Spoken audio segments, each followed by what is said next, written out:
Karnataka TV prime time ನ್ಯೂಸ್ಗೆ ಸ್ವಾಗತ. ನಾನು ಶಿವಕುಮಾರ್. ಧರ್ಮಸ್ಥಳ ಪ್ರಕರಣಕ್ಕೆ ಬಂಗ್ಲೆಗುಡ್ಡದಲ್ಲಿ ಹೊಸ ಟ್ವಿಸ್ಟ್ ಸಿಕ್ಕಿದೆ. ರಾಜ್ಯದಲ್ಲಿ ಕಾಂಗ್ರೆಸ್ನಿಂದಲೇ ಮತ ಚೋರಿ ಅಂತ ಬಿಜೆಪಿ ಆರೋಪ ಮಾಡಿದೆ. ಪ್ರಧಾನಿ ನರೇಂದ್ರ ಮೋದಿ ಜನ್ಮದಿನಕ್ಕೆ ಇಡೀ ವಿಶ್ವದ ನಾಯಕರಿಂದ ಭರಪೂರ ಶುಭಾಶಯಗಳು. ಮಾಜಿ ಸಿಎಂ ಸದಾನಂದ ಗೌಡರಿಗೆ ಆಕರ್ ಬಿಗ್ ಶಾಕ್. ಧರ್ಮಸ್ಥಳದಲ್ಲಿ ನಿಗೂಢ ಸಾವು ಕೇಸ್. ಬಂಗ್ಲೆಗುಡ್ಡದಲ್ಲಿ ಮತ್ತೆ ಸ್ಫೋಟಕ ಟ್ವಿಸ್ಟ್ ಆಗಿದೆ. ಮೂಳೆಗಳು ಬಣ್ಣೆ ಚೂರು ಪತ್ತೆಯಾಗಿದೆ. ಹೌದು, ಧರ್ಮಸ್ಥಳ ನಿಗೂಢ ಸಾವಿನ ಪ್ರಕರಣದಲ್ಲಿ ಎಲ್ಲವೂ ಮುಗಿದೇ ಹೋಯಿತು ಅನ್ನುವಷ್ಟರಲ್ಲಿ ಹೊಸ ಅಧ್ಯಾಯ ಶುರುವಾಗಿದೆ. ಧರ್ಮಸ್ಥಳದ ಬುರುಡೆ ಮತ್ತು ಅಸ್ಥಿಪಂಜರ ಶೋಧ ಪ್ರಕರಣಕ್ಕೆ ಬಂಗ್ಲೆಗುಡ್ಡದಲ್ಲಿ ಸ್ಫೋಟಕ ಟ್ವಿಸ್ಟ್ ಸಿಕ್ಕಿದೆ. ಧರ್ಮಸ್ಥಳದಲ್ಲಿ 17 ಗುಂಡಿ ಅಗೆದಾಗ ಏನೂ ಸಿಗದೇ ಇದ್ದಾಗ ಸಾಕ್ಷಿದಾರ ಚಿನ್ನಯ್ಯನ ವಿಚಾರಣೆ ಆರಂಭಿಸಲಾಗಿತ್ತು. ಇದೀಗ ಅದೇ ಎಸ್ಐಟಿ ಮತ್ತೆ ಬಂಗ್ಲೆಗುಡ್ಡದ ಕಾಡಿಗೆ ಬಂದು ನಿಂತಿದೆ. ಶವಗಳ ಶೋಧಕ್ಕೆ ಸೆಕೆಂಡ್ ಇನ್ನಿಂಗ್ಸ್ ಶುರು ಮಾಡಿದೆ. ಎಸ್ಐಟಿ ತನಿಖಾಧಿಕಾರಿ ಜಿತೇಂದ್ರ ದಯಾಮ ನೇತೃತ್ವದಲ್ಲಿ ಅಧಿಕಾರಿಗಳು 3 ತಂಡಗಳಾಗಿ ಹೊರಟಿದ್ರು. ಇವರಿಗೆ ಸೊಕೋ ಟೀಮ್, ಕಂದಾಯ ಮತ್ತು ಅರಣ್ಯಾಧಿಕಾರಿಗಳು, ಗ್ರಾಮ ಪಂಚಾಯಿತಿ ಸಿಬ್ಬಂದಿ, ಪೌರ ಕಾರ್ಮಿಕರು ಸೇರಿ ಸುಮಾರು 50ಕ್ಕೂ ಹೆಚ್ಚು ಮಂದಿ ಬಂಗ್ಲೆಗುಡ್ಡ ಅರಣ್ಯ ಪ್ರದೇಶದೊಳಗೆ ಎಂಟ್ರಿ ಕೊಟ್ಟಿದ್ರು. ಇನ್ನು ಶೋಧ ಕಾರ್ಯಾಚರಣೆ ವೇಳೆ ಭೂಮಿಯ ಮೇಲ್ಭಾಗದಲ್ಲಿ ಸಣ್ಣ ಪುಟ್ಟ ಮೂಳೆಗಳ ತುಂಡು ಸಿಕ್ಕಿದೆ. ಮಣ್ಣಿನಲ್ಲಿ ಉಳಿದುಗಿರುವ ಬಟ್ಟೆಯನ್ನ ಸಂರಕ್ಷಿಸಲಾಗಿದ್ದು ಮಣ್ಣಿನ ಸ್ಯಾಂಪಲ್ಸ್ ಸಂಗ್ರಹಿಸಲಾಗಿದೆ. ವಿಠಲ್ ಗೌಡ ಪ್ರಕಾರ ಭೂಮಿಯ ಮೇಲ್ಭಾಗದಲ್ಲಿಯೇ 5-6 ಮೃತದೇಹಗಳ ಅಸ್ಥಿ ಪಂಜರಗಳು ಇವೆ ಅಂತ. ಹೀಗಾಗಿ ಎಂದು ಉತ್ಖನನ ಕಾರ್ಯದ ಬದಲು ಮೇಲ್ಭಾಗದಲ್ಲಿರುವ ಎಲುಬುಗಳನ್ನು ಸಂಗ್ರಹಿಸಲಾಗ್ತಿದೆ. ಇದು ಎಲ್ಲಿಗೋಗಿ ನಿಂತ ಗೊತ್ತಿಲ್ಲ. ಯಾಕೆಂದರೆ ಧರ್ಮಸ್ಥಳ ದಿನಕ್ಕೊಂದು ತಿರುವನ್ನು ಪಡಿತಾ ಇದೆ. ಹಾಗಾಗಿ ತನಿಖೆಯಿಂದ ಸತ್ಯಾಂಶ ಹೊರಬರುವವರೆಗೂ ಎಲ್ಲರೂ ತಾಳ್ಮೆಯಿಂದ ಕಾಯೋದು ಒಳ್ಳೆಯದು. ಇದು ಹೀಗೆ ಅಂತ ಅಂದುಕೊಳ್ಳುವ ಬದಲು, ಊಹಿಸುವ ಬದಲು ಸುಮ್ಮನಿರೋದು ಒಳ್ಳೆಯದು ಅಂತ ಅನ್ಸುತ್ತೆ. 31ಕ್ಕೂ ಅಧಿಕ ಕ್ಷೇತ್ರಗಳಲ್ಲಿ ಮತಚೋರಿ, ಕಾಂಗ್ರೆಸ್ಗೆ ಎಲ್ಲಿದೆ ಬಹುಮತ? ಟ್ವೀಟ್ ಮೂಲಕ ಜೆಡಿಎಸ್ ಪ್ರಶ್ನೆ. ಹೌದು, ರಾಹುಲ್ ಗಾಂಧಿ ಅವರು ಬಿಜೆಪಿ ಮತಚೋರಿ ಮಾಡಿದೆ ಅಂತ ಆರೋಪವನ್ನು ಮಾಡಿದ್ರು ಲೋಕಸಭೆ ಚುನಾವಣೆಯಲ್ಲಿ. ಆದರೆ ಮಾಲೂರು ಕಾಂಗ್ರೆಸ್ ಶಾಸಕ KY ನಂಜೇಗೌಡ ಆಯ್ಕೆಯನ್ನು ಹೈಕೋರ್ಟ್ ಅಸಿಂಧುಗೊಳಿಸಿದ್ದು ರಾಜ್ಯ ರಾಜಕೀಯದಲ್ಲಿ ಸಂಚಲನ ಸೃಷ್ಟಿ ಮಾಡಿದೆ. ಇದನ್ನೇ ಅಸ್ತ್ರ ಮಾಡಿಕೊಂಡಿರತಕ್ಕಂಥ ಬಿಜೆಪಿ ಜೆಡಿಎಸ್ ನಾಯಕರು ಕಾಂಗ್ರೆಸ್ ವಿರುದ್ಧ ಮುಗಿಬಿದ್ದಿದ್ದಾರೆ. ವಿಪಕ್ಷ ನಾಯಕ ಆರ್ ಅಶೋಕ್ ಕಾಂಗ್ರೆಸ್ ವೋಟ್ ಚೋರಿ ಮಾಫಿಯಾ ನಡೆಸುತ್ತದೆ ಅಂತ ಆರೋಪಿಸಿದ್ದಾರೆ. ಬಳ್ಳಾರಿಯಿಂದ ಮಾಲೂರುವರೆಗೆ ಒಂದೇ ಮಾದರಿ ಇದ್ದು ಎಂದಿಗೂ ಬದಲಾಗುವುದಿಲ್ಲ. ಪ್ರಜಾಪ್ರಭುತ್ವವನ್ನು ಕೊಲೆ ಮಾಡಲಾಗ್ತಾ ಇದೆ. ಹೈಕೋರ್ಟ್ ಮಾಲೂರು ಶಾಸಕರ ಕದ್ದ ಗೆಲುವಿಗೆ ಮೊಳೆ ಹೊಡೆದಿದೆ. ಕಾಂಗ್ರೆಸ್ನ ನೈತಿಕತೆಯ ಮುಖವಾಡ ಕಲಚಿದೆ ಅಂತ ಹೇಳಿದ್ದಾರೆ. ಇನ್ನು ಜೆಡಿಎಸ್ ಪಕ್ಷ ಒಂದೆಜ್ಜೆ ಮುಂದೆ ಹೋಗಿ ಕಡಿಮೆ ಮತಗಳ ಅಂತರದಲ್ಲಿ ಗೆದ್ದವರ ಪಟ್ಟಿಯನ್ನೇ ಬಿಡುಗಡೆ ಮಾಡಿದೆ. 2023ರ ಕರ್ನಾಟಕ ವಿಧಾನಸಭೆ ಚುನಾವಣೆಯಲ್ಲಿ 35ಕ್ಕೂ ಹೆಚ್ಚು ಕಾಂಗ್ರೆಸ್ಸಿಗರು ಮತಗಳ್ಳತನದ ಮೂಲಕ ಅಕ್ರಮವಾಗಿ ಕಡಿಮೆ ಅಂತರದಲ್ಲಿ ಜಯಗಳಿಸಿ ಬಹುಮತ ಪಡೆದಿದ್ದಾರೆ. ಕಾಂಗ್ರೆಸ್ ಪಕ್ಷ ಸ್ಪಷ್ಟ ಬಹುಮತ ಪಡೆಯಲು ಸಾಧ್ಯವಾಗದೆ ಅತಂತ್ರವಾಗಿ ಸರ್ಕಾರ ರಚಿಸಲು ಯಾರದ್ದೋ ಮನೆಯ ಗೇಟ್ ಕಾಯಬೇಕಿತ್ತು ಅಂತ ಟ್ವೀಟ್ ಮಾಡಿ ಕುಟುಕಿದೆ. ಸೊ ಈಗ ಕಾಂಗ್ರೆಸ್ ವಿರುದ್ಧ ಮತಚೋರಿ ಆರೋಪ. ಮತ ಕದ್ದಿರೋದು ಬಿಜೆಪಿಯವರಲ್ಲ, ಮತಗಳ್ಳತನ ಮಾಡಿ ಗೆದ್ದಿರೋದು ಕಾಂಗ್ರೆಸ್ ಅನ್ನೋದು ಜೆಡಿಎಸ್ ಬಿಜೆಪಿ ಆರೋಪ. ನೋಡಬೇಕು ಇದೇನು ಕಥೆ ಅಂತ. ಪ್ರಧಾನಿ ನರೇಂದ್ರ ಮೋದಿಗಿಂದು ಜನ್ಮದಿನ. ಅಕ್ಟೋಬರ್ 2ರವರೆಗೆ ಮೋದಿ ಅಭಿಯಾನದಡಿ ವಿವಿಧ ಕಾರ್ಯಕ್ರಮ. ಹೌದು, ಪ್ರಧಾನಿ ನರೇಂದ್ರ ಮೋದಿ ಅವರ 75ನೇ ಜನ್ಮದಿನದ ಹಿನ್ನೆಲೆ ದೇಶಾದ್ಯಂತ ಸಂಭ್ರಮದಿಂದ ಆಚರಿಸಲಾಗ್ತಾ ಇದೆ.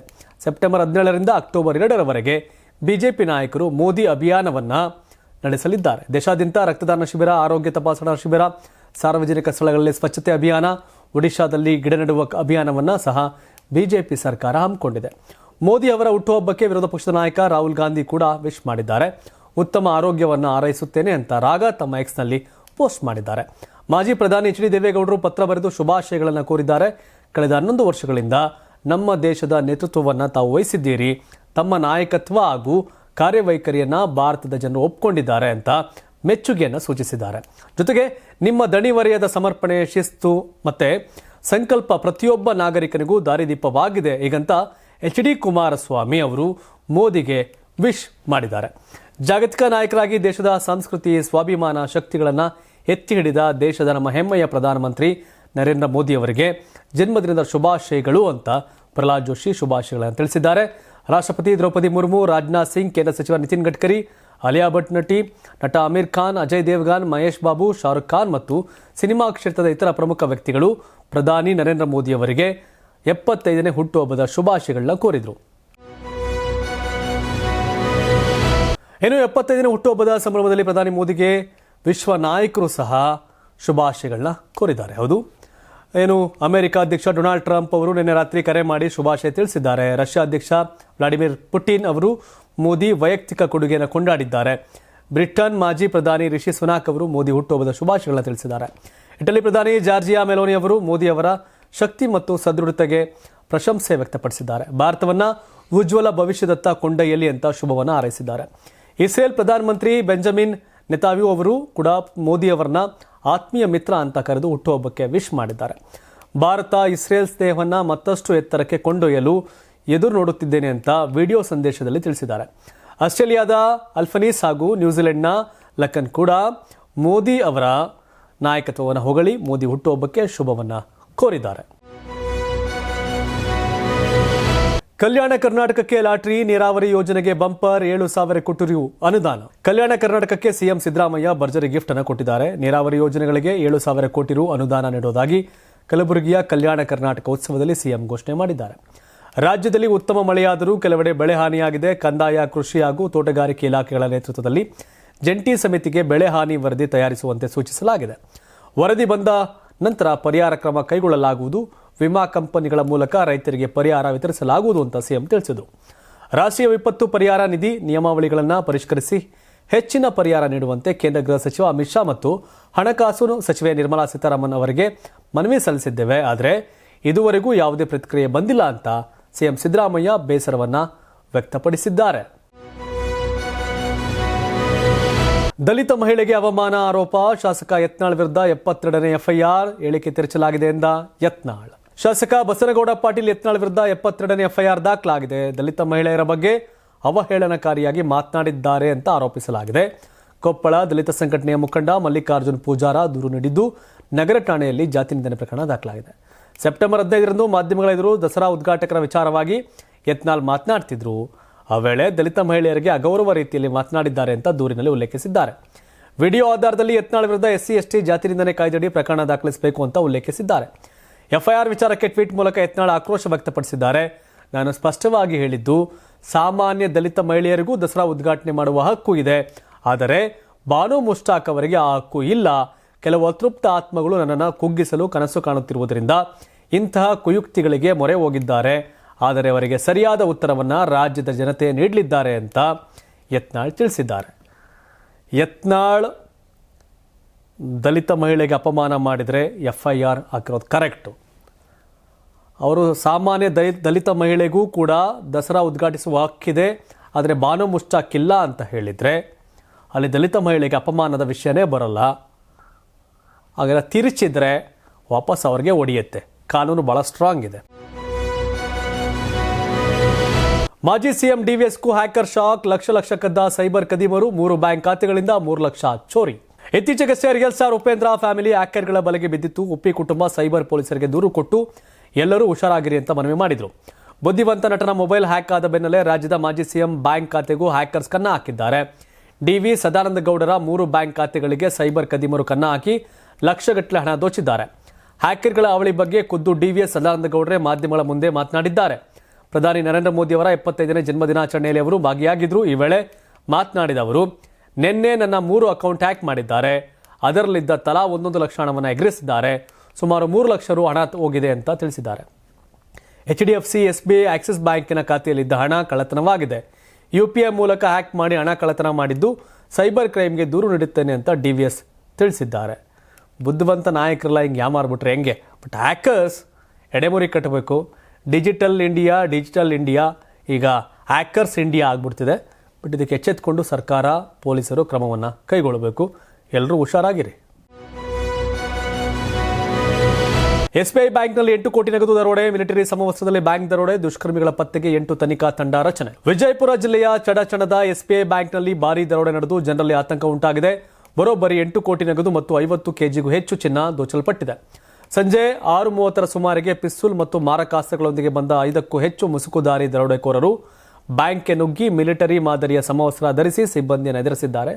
ಬಳಿಕ ಮ್ಯಾನೇಜರ್, ಕ್ಯಾಶಿಯರ್ ಹಾಗೂ ಸಿಬ್ಬಂದಿ ಕೈಕಾಲು ಕಟ್ಟಿ ರೂಮ್ನಲ್ಲಿ ಕುಡಿಯಾಕಿ ನಗದು ಹಾಗೂ ಚಿನ್ನಾಭರಣವನ್ನು ಕೊಂಡೊಯ್ದಿದ್ದಾರೆ. ದರೋಡೆಗೆ ಬಳಸಿದ ಕಾರು KA24 DS 2456 ಸಂಖ್ಯೆಯದು ಅಂತ ಮಾಹಿತಿ ಸಿಕ್ಕಿದೆ. ಅದರ ಚಿತ್ರ ಕೂಡ ಲಭ್ಯವಾಗಿದೆ. ಬಳಿಕ ಬೇರೆ ವಾಹನದಲ್ಲಿ ಪರಾರಿಯಾಗಿರುವ ಸಾಧ್ಯತೆ ವ್ಯಕ್ತವಾಗಿದೆ. ಸೊಲ್ಲಾಪುರ ಜಿಲ್ಲೆಯ ಉಲಿಜಂತಿ ಗ್ರಾಮದ ಮಾರ್ಗದಲ್ಲಿ ಕುರಿಗಳಿಗೆ ಡಿಕ್ಕಿ ಹೊಡೆದಾಗ ಗ್ರಾಮಸ್ಥರು ಪ್ರಶ್ನಿಸಿದಾಗ ಕಾರ್ನಲ್ಲಿದ್ದ ದರೋಡೆಕೋರರು ಪಿಸ್ತೂಲ್ ತೋರಿಸಿ ಬೆದರಿಸಿದ್ದಾರೆ ಎಂಬ ಮಾಹಿತಿ ದೊರಕಿದೆ. ಇದರಿಂದ ದರೋಡೆಕೋರರು ಮಹಾರಾಷ್ಟ್ರದತ್ತ ಪರಾರಿಯಾಗಿದ್ದಾರೆ ಎಂಬ ಅನುಮಾನ ಬಲವಾಗಿದೆ. ಘಟನೆಯ ನಂತರ ಪೊಲೀಸರು ಬ್ಯಾಂಕ್ನಲ್ಲಿ ಪರಿಶೀಲನೆ ನಡೆಸಿ ಸಿಸಿ ಕ್ಯಾಮೆರಾ ಹಾಗೂ ಹಾರ್ಡ್ ಡಿಸ್ಕ್ ವಶಕ್ಕೆ ಪಡೆದಿದ್ದಾರೆ. ಜೊತೆಗೆ ಬ್ಯಾಂಕ್ ಸುತ್ತಮುತ್ತಲಿನ ರಸ್ತೆಗಳಲ್ಲಿರುವ ಸಿಸಿ ಕ್ಯಾಮೆರಾಗಳನ್ನು ಪರಿಶೀಲನೆ ಮಾಡಲಾಗ್ತಿದೆ. ಕೆಲವೇ ತಿಂಗಳ ಹಿಂದೆ ಮನಗುಳಿಯ ಕೆನರಾ ಬ್ಯಾಂಕ್ನಲ್ಲೂ ಕಳ್ಳತನ ನಡೆದಿತ್ತು. ಅದೇ ಜಿಲ್ಲೆಯಲ್ಲೇ ಮತ್ತೊಂದು ದರೋಡೆ ನಡೆದಿರುವುದು ಸಾರ್ವಜನಿಕರಲ್ಲಿ ಭಯದ ವಾತಾವರಣವನ್ನು ಉಂಟು ಮಾಡಿದೆ. ಇನ್ನು ಈಗಾಗಲೇ ದುಷ್ಕರ್ಮಿಗಳ ಪತ್ತೆಗೆ 8 ತನಿಖಾ ತಂಡ ರಚನೆ ಮಾಡಿರೋದಾಗಿ SP ಲಕ್ಷ್ಮಣ್ ನಿಂಬರ್ಗಿ ತಿಳಿಸಿದ್ದಾರೆ. ಯಾರ ಖತರ್ನಾಕ್ ಕಳ್ಳರು ವಿಜಯಪುರದ ಮೇಲೆ ಕಣ್ಣಿಟ್ಟವ್ರೆ. ಬಟ್ ಕಾಲಿಗೆ ಗುಂಡು ಹೊಡೆದು ನೆಕ್ಸ್ಟು ಎಲ್ಲೂ ಹೋಗ್ದಾಗ ಮಾಡ್ಬೇಕು ಅವರಿಗೆ. ಬಣ್ಣನ ಮಕ್ಕಳು. ಪೊಲೀಸರು ಆ್ಯಕ್ಷನ್ ತಗೋಬೇಕು ಇವಾಗ. ಬೀದಿ ನಾಯಿಗಳಿಗೂ ಜೀವಾವಧಿ ಶಿಕ್ಷೆ. ಉತ್ತರ ಪ್ರದೇಶ ಸರ್ಕಾರದಿಂದ ಆದೇಶ. 2 ಬಾರಿ ಮನುಷ್ಯರನ್ನ ಕಚ್ಚಿದ್ರೆ ಕ್ರಮ. ಸಿಎಂ ಯೋಗಿ ಆದಿತ್ಯನಾಥ್ ಸರ್ಕಾರದಲ್ಲಿ ಬೀದಿ ನಾಯಿಗಳಿಗೂ ಜೀವಾವಧಿ ಶಿಕ್ಷೆ ವಿಧಿಸಲಾಗ್ತಾ ಇದೆ. ಉತ್ತರ ಪ್ರದೇಶ ಸರ್ಕಾರ ಈ ಬಗ್ಗೆ ಮಹತ್ವದ ಆದೇಶ ಹೊರಡಿಸಿದೆ. ಯಾವುದೇ ಪ್ರಚೋದನೆ ಇಲ್ಲದೆ ಮನುಷ್ಯರನ್ನ ಒಂದಕ್ಕಿಂತ ಹೆಚ್ಚು ಬಾರಿ ಕಚ್ಚುವ ನಾಯಿಗಳಿಗೆ ಜೀವಾವಧಿ ಶಿಕ್ಷೆ ವಿಧಿಸುವಂತೆ ಸೂಚನೆ ನೀಡಲಾಗಿದೆ. ಹೆಚ್ಚುತ್ತಿರುವ ಬೀದಿ ನಾಯಿಗಳ ಹಾವಳಿ ಮತ್ತು ಸಾರ್ವಜನಿಕರ ಸುರಕ್ಷತೆಯನ್ನು ಕಾಪಾಡುವ ಉದ್ದೇಶದಿಂದ ಈ ಕ್ರಮವನ್ನು ಕೈಗೊಳ್ಳಲಾಗಿದೆ. ನಾಯಿಗಳು ಮೊದಲ ಬಾರಿಗೆ ಪ್ರಚೋದನೆ ಇಲ್ಲದೆ ಯಾರನ್ನಾದರೂ ಕಚ್ಚಿದರೆ ಅವುಗಳನ್ನು 10 ದಿನಗಳ ಕಾಲ ಪ್ರಾಣಿ ಆಶ್ರಯ ಕೇಂದ್ರಕ್ಕೆ ಕಳಿಸಲಾಗುತ್ತದೆ. ಆದರೆ ಇದೇ ಕೃತ್ಯವನ್ನು ಮತ್ತೆ ಪುನರಾವರ್ತಿಸಿದರೆ ಅಂಥ ನಾಯಿಗಳನ್ನು ಜೀವನ ಪೂರ್ತಿ ಕೇಂದ್ರದಲ್ಲೇ ಇರಿಸಲಾಗುವುದು. ಇದನ್ನೇ ಜೀವಾವಧಿ ಶಿಕ್ಷೆ ಅಂತ ಸರ್ಕಾರ ವಿವರಣೆ ನೀಡಿದೆ. ಏನು ಆಚೆ ಊಟ ಹಾಕ್ತಿದ್ರು ಜೈಲಲ್ಲಿ ಊಟ ಹಾಕ್ತಾರೆ. ಒಟ್ಟಲ್ಲಿ ನಾಯಿಗೆ ಆಶ್ರಯ ಅಂದರೆ ತಪ್ಪಿಲ್ಲ. ಬಟ್ ಒಂದು ರೀತಿ ಕ್ರಮ ಚೆನ್ನಾಗಿದೆ. ಬಟ್ ಎಷ್ಟು ನಾಯಿ ಕೂಡ ಹಾಕ್ತಾರೆ ಗೊತ್ತಿಲ್ಲ. ಬಟ್ ಇದಕ್ಕೆ ಪ್ರಾಣಿ ದಯಾ ಸಂಘದವರು ಅವ್ರದ್ದು ವಿರೋಧ ಸಹಜವಾಗಿದೆ. ಆದರೆ ಸಹಜವಾಗಿ ಯೋಗಿ ಮೊದಲೇ ಬುಲ್ಡೋಜರ್ ಬಾಬಾ ಇವಕ್ಕೆಲ್ಲ ಕೇರ್ ಮಾಡೋದಿಲ್ಲ. ನೋಡೋಣ ಏನಾಗುತ್ತೆ ಅಂತ. ನಾಳೆ ಡಾಕ್ಟರ್ ವಿಷ್ಣುವರ್ಧನ್ ಹುಟ್ಟುಹಬ್ಬ. ಅಭಿಮಾನ್ ಸ್ಟುಡಿಯೋದಲ್ಲಿ ಸಮಾಧಿ ನೆಲಸಭಾ ಪರ್ಯಾಯ ಜಾಗದಲ್ಲಿ ಹುಟ್ಟುಹಬ್ಬ ಆಚರಣೆ. ನಾಳೆ ಸಾಹಸ ಸಿಂಹ ಡಾಕ್ಟರ್ ವಿಷ್ಣುವರ್ಧನ್ ಅವರ ಹುಟ್ಟುಹಬ್ಬ. ಇತ್ತೀಚೆಗೆ ಅಭಿಮಾನಿಗಳ ಹಾಗೂ ಹಲವಾರು ನಟ ನಟಿಯರ ಬೇಡಿಕೆಯಂತೆ ಕರ್ನಾಟಕ ರತ್ನ ಪ್ರಶಸ್ತಿ ನೀಡಿ ಗೌರವಿಸಲಾಯಿತು ಎಂಬುದು ಅಭಿಮಾನಿಗಳಿಗೆ ಸಂತೋಷದ ವಿಷಯ. ಆದರೆ ಅಭಿಮಾನ್ ಸ್ಟುಡಿಯೋದಲ್ಲಿದ್ದ ಅವರ ಸಮಾಧಿಯನ್ನು ರಾತ್ರೋರಾತ್ರಿ ನೆಲಸಮಗೊಳಿಸಿರುವುದು ನೋವನ್ನು ಉಂಟು ಮಾಡಿದೆ. ಇದೇ ವೇಳೆ ಹುಟ್ಟುಹಬ್ಬದ ಸಂಭ್ರಮವನ್ನು ಎಲ್ಲಿ ಆಚರಿಸುವುದೆಂಬ ಪ್ರಶ್ನೆ ಅಭಿಮಾನಿಗಳ ಮುಂದೆ ನಿಂತಿದೆ. ಹುಟ್ಟುಹಬ್ಬವನ್ನು ಪ್ರತಿ ವರ್ಷ ಆಚರಿಸಲಾಗ್ತಿದ್ದ ಅಭಿಮಾನ್ ಸ್ಟುಡಿಯೋ ಈ ಬಾರಿ ಲಭ್ಯವಿಲ್ಲ. ಹೈಕೋರ್ಟ್ನ ಆದೇಶದಂತೆ ಸ್ಟುಡಿಯೋದಲ್ಲಿ ಯಾವುದೇ ರೀತಿಯ ಕಾರ್ಯಕ್ರಮಕ್ಕೆ ಅವಕಾಶ ಸಿಗಲಿಲ್ಲ. ಇದರಿಂದ ಅಭಿಮಾನಿಗಳಲ್ಲಿ ಅಸಮಾಧಾನ ಮೂಡಿದ್ರು. ಹುಟ್ಟುಹಬ್ಬದ ಸಂಭ್ರಮವನ್ನು ನಿಲ್ಲಿಸದೆ ಪರ್ಯಾಯ ಜಾಗದಲ್ಲಿ ಮಾಡಲು ನಿರ್ಧಾರ ಕೈಗೊಳ್ಳಲಾಗಿದೆ. ವಿಷ್ಣು ಸೇನಾ ಸಮಿತಿ ಅಧ್ಯಕ್ಷ ವೇರಕಪುತ್ರ ಶ್ರೀನಿವಾಸ್ ಈ ಬಗ್ಗೆ ಪ್ರತಿಕ್ರಿಯೆ ನೀಡಿದ್ದು, ಅಭಿಮಾನಿಗಳ ಭಾವನೆಗಳಿಗೆ ಧಕ್ಕೆಯಾಗದಂತೆ ಹುಟ್ಟುಹಬ್ಬ ಆಚರಣಾ ಕಾರ್ಯಕ್ರಮಕ್ಕೆ ಹೊಸ ಜಾಗವನ್ನು ವ್ಯವಸ್ಥೆ ಮಾಡಿದ್ದೇವೆ. ಅಭಿಮಾನಿಗಳು ಯಾವುದೇ ಅಡಚಣೆ ಇಲ್ಲದೆ ಭಾಗವಹಿಸಬಹುದು. ಅಲ್ಲದೆ ಮುಂದಿನ ವರ್ಷ ಇಂತಹ ತೊಂದರೆಗಳು ಬಾರದಂತೆ ಶಾಶ್ವತ ವ್ಯವಸ್ಥೆ ಮಾಡುವ ಭರವಸೆ ನೀಡಿದ್ದೇವೆ. ಹೀಗಾಗಿ ಸ್ಥಳ ಬದಲಾಗಿದ್ದರೂ ಹುಟ್ಟುಹಬ್ಬದ ನೆನಪು, ಗೌರವ ಮತ್ತು ಉತ್ಸಾಹ ಎಂದಿನಂತೆಯೇ ಇರಲಿದೆ ಅಂತ ತಿಳಿಸಿದ್ದಾರೆ. ಧನ್ಯವಾದ. ಇದಿಷ್ಟು ಇಂದಿನ prime time news. Karnataka TV, ಇದು ಕನ್ನಡಿಗರ ಧ್ವನಿ. ನಿಮ್ಮ ಮಗು ಅಳ್ತಿದ್ಯಾ? ಹಾಗಾದ್ರೆ ನಿಮ್ಮ ಮಗುವಿಗೆ ಜೀನಿ ಸರಿ ಇಟ್ಕೊಡಿ.